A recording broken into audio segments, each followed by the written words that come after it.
On an ordinary morning, the Roman town of Pompeii was going about its business. Bakers pulled bread from the ovens, merchants opened their shops, and the streets filled with the noise of daily life. Towering over the town was a quiet, green mountain the people barely thought about. Its slopes were covered in vineyards. Most Pompeians did not even know it was a volcano. That mountain was Vesuvius, and in the year 79, it woke up. With a roar heard for miles, Vesuvius blasted a column of ash and rock over 20 miles into the sky, higher than a passenger jet flies today. This is the story of the most famous lost city on Earth, a whole town caught and frozen at the exact moment it died. One man watched it happen and wrote it down. A young Roman named Pliny saw the cloud rise from across the bay and described it perfectly. A giant tree of smoke, spreading out at the top like the branches of a pine. His uncle, a famous admiral and scholar, sailed straight toward the eruption to rescue trapped friends. He never came back. He collapsed and died on the shore, choked by the fumes. For hours, a storm of pumice stones rained down on Pompeii. It piled up in the streets, foot after foot, until it buried doorways and caved-in roofs. Those who fled at once into the dark, choking rain had a chance. Those who hid indoors and waited for it to pass made a fatal mistake. Because the falling ash was not what killed them. In the middle of the night, the towering column collapsed. It sent an avalanche of superheated gas and ash roaring down the mountainside at over 100 miles an hour. Scientists call it a pyroclastic surge. It was around 300 degrees. Hot enough to kill a human being in a fraction of a second. When it swept over Pompeii, everyone still in the city died where they stood, almost instantly.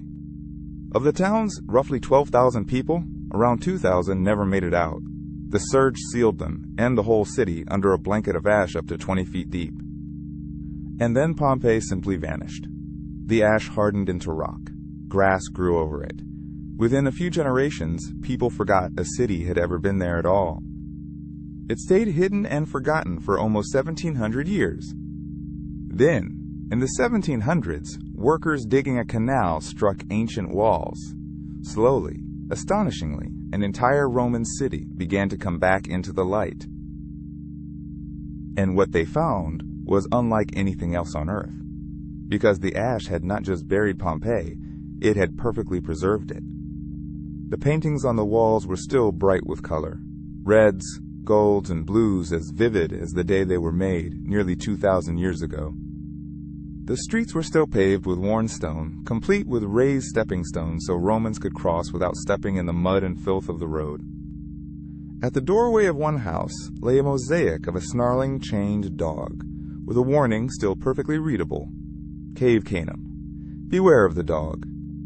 In the bakeries, archaeologists found the round millstones still standing, and inside the ovens, actual loaves of bread, burned black but whole, stamped with the baker's name.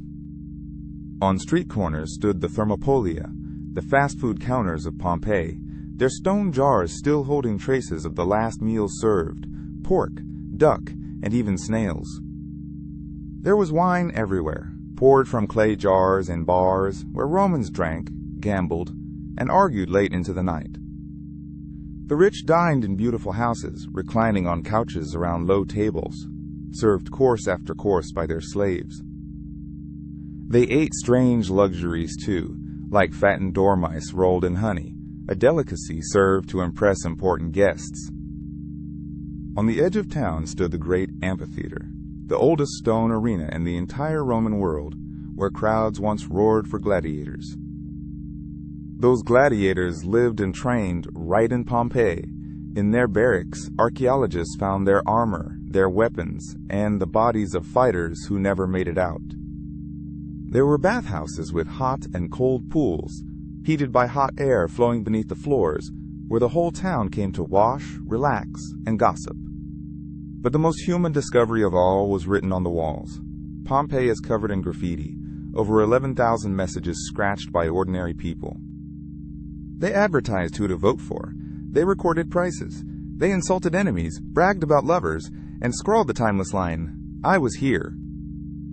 One wall reads, simply, that a man named Vesuvius was here, then adds, and he hopes you are well, a greeting across 2,000 years of silence. But the discovery that stops everyone cold came from a clever idea by an archaeologist named Fiorelli. He noticed strange hollow spaces in the hardened ash. He realized they were molds, left behind where human bodies had decayed away, leaving a perfect empty shape. So he pumped liquid plaster into the hollows and let it harden. When he chipped away the rock, out came the people of Pompeii, frozen in their very last moment. A man sits with his face buried in his hands. A mother shields her child. Couples hold each other. You can still see the folds in their clothing and the fear on their faces. One cast is a dog, still chained to a wall, twisting on its back in its final agony, unable to escape. In one garden, 13 people were found together, huddled in a group as the surge came, dying side by side. It is now called the Garden of the Fugitives. A short distance away, Pompeii's smaller neighbor, Herculaneum, met a different fate and gave up an even stranger treasure. Herculaneum was buried not in ash, but in a deep flood of hot mud, up to 60 feet thick, and that mud sealed away things that should never have survived. Wooden furniture, doors, beds, and roof beams survived. Even food survived. Loaves, fruit, and eggs, carbonized but intact after 2,000 years. An entire library survived. Hundreds of scrolls turned to fragile black charcoal. For centuries, they were unreadable. Today, scientists are using X-rays and artificial intelligence to read them without ever unrolling them. Down by the ancient shoreline, in stone boathouses, archaeologists found a crowd of skeletons, hundreds of people who had fled to the sea, hoping for a rescue that never came. The heat that hit them was so extreme that in one victim, part of the brain was found transformed into glass, flash frozen by the fire. Together, Pompeii and Herculaneum give us something no other place can: a complete Roman town, captured not as ruins, but as it truly was, on a single ordinary day.